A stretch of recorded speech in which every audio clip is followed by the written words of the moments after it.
Gonna show quick how I heat up the skidder here.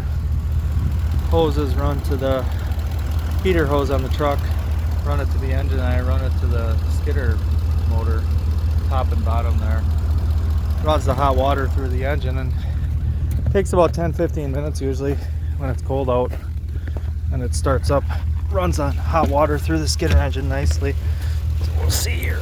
It's pretty cold this morning. It's about 5, so I'll try it. Hopefully she starts.